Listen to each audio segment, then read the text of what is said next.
point, he didn't want to come outside. I didn't understand it because I'm from downtown. You heard? We had our own set of killers. Dame Impact in Harlem was nothing. Not to say it like that. Dame came up under hustlers that Impact was it. He was a little dude when it came to hustling in Harlem. He wasn't not no Rich Porter, none of that type of. He wanted to hustle. He wanted to hustle for Rich Porter and that. Dame from the east side. When the niggas on the east side is different from the niggas from the west side. Now for the east side, Dame was a big deal to us because we were little. He was coming from the west side, little car, jewelry, and all that. So when you're young, he's looking like Rich Porter, but in reality, no, he was like this nigga, go to the store, nigga, take a couple grams, get out of here. The Rap Cat Podcast.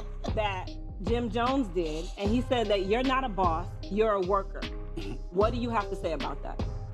You know, someone called me about that, and I laughed because it's ridiculous, but I felt like Jim must have been giving me an alley-oop to front on him, so I will. Okay, so, you're invited, go ahead. Well, here's the thing. When I was 15-year-old, and I would guess their perspective, because he was a young man, I was big time to him, because I was 15-year-old, and I was doing things that most 15-year-olds weren't doing. And the people that he's rapping about in a lot of his records, like Rich Porter and Lou Sims, these are people I actually used to hustle with. Now, at 15, I'm not gonna say I was a legend at hustling. I wasn't, I was 15. But the people that we were looking up to, by the time I got to their age, I had definitely made more money than them, and I was more impactful as it relates to culture, because it wasn't being known for selling drugs. I was never known for selling drugs. But what you won't do, you could ask Lou Sims if he ever sent me to the store, or ask anybody that you know that was in that world that ever sent me to the store. See, I never hustled with Jim, and I don't think he ever bought a car till it was with rap money. It was never a street thing. I knew him as Jomo, and it's not a bad thing. It was his name, and he was like an 8-year-old, like a younger kid running around with a clip-on tie, and he lived in 1199 at Dave's house, because I guess they're, whatever it was, he lived. So I never really knew him as, like growing up, he was always a little kid. Yeah. But Fredo, Cameron brought him around, and I was like, why are you with Jomo? And he was like, well, and he admitted this, well, he has a crib we go to, we just using him, blah, blah, blah. I was like, yeah, all right, it's Jomo. But he's done what he's had to do. But, you know, he wasn't there to say that. But if he can say that, like Dookie, I used to hustle with Dookie. He was my lieutenant. Not Dookie. Oh, listen, I thought he was calling the man Dookie. Okay, we're wrong. Pause.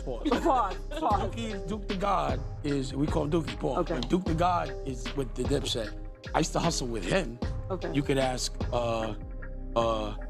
him if he ever seen someone send me to the store, but I was always known in the position as somewhat of a boss. And all I did was pass the plug to them. They were like, they always looked up to me at that time. But I was never big time as a drug dealer, but I did have a crew called The Best Out, and we were the youngest crew, and we were legendary. We was all getting money, but again, I'm pretty impressed with who I am and who I was and the things I did, and the fact that the people rap about are the people that I actually hustle with and actually was able to go another direction. You know what I'm saying? So I feel like for him, he knows the algorithm.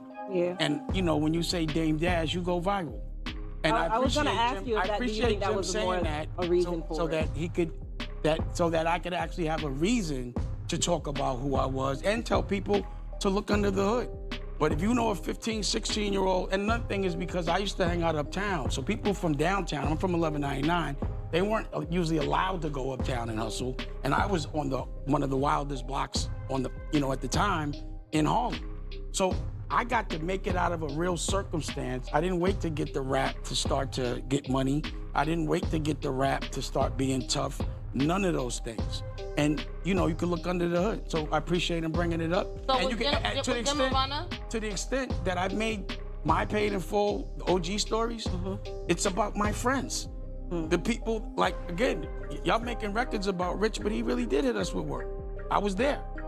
If you wasn't there, it's hard to talk about it. To be obsessed and infatuated in such a way that you think to be a person is to go to jail, get killed, and be famous for a very short run, that's not what I wanted to be known for.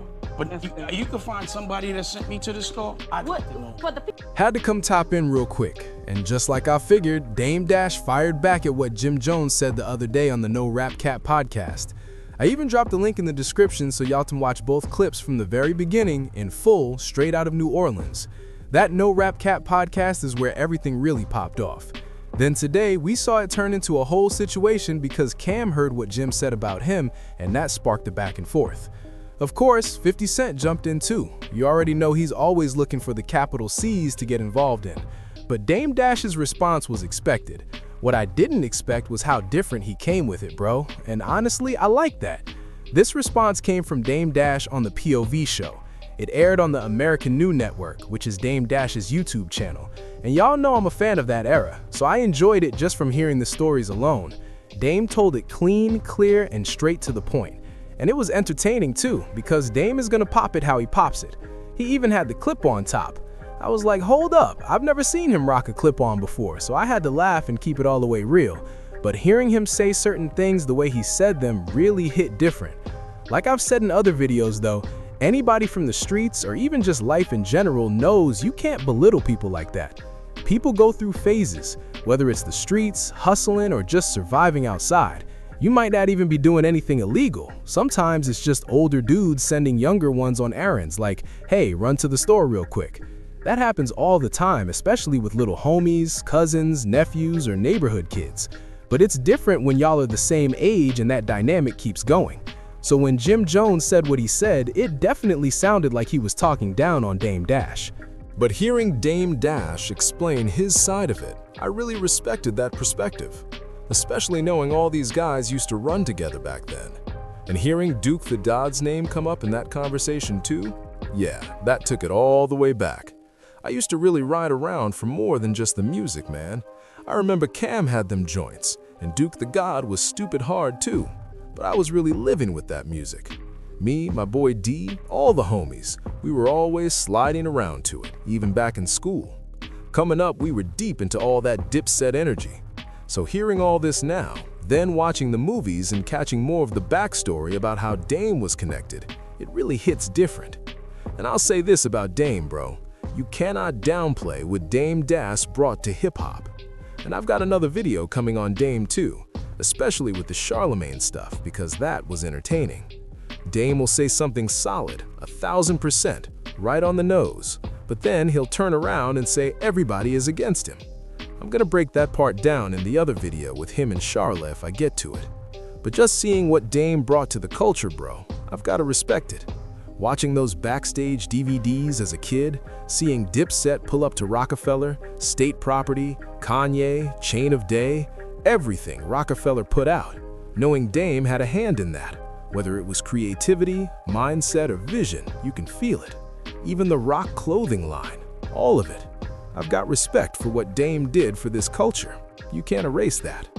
And I really liked what he said right there, straight up. He basically said you won't find anyone claiming they sent him to the store. You feel me? You're not gonna hear that about me. He said he was really from that block, one of them wild block.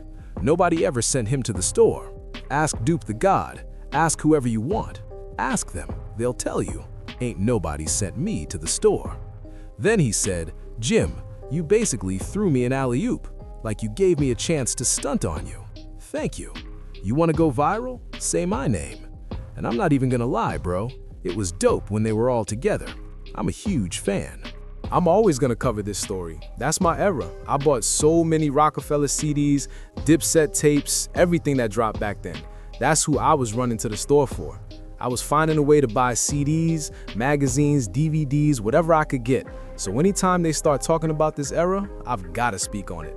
We see what Jim Jones has going on right now. He's still actively using this moment. He even said he's an algorithm bender. Jim Jones is wild, man, but you gotta love it. It's all entertaining.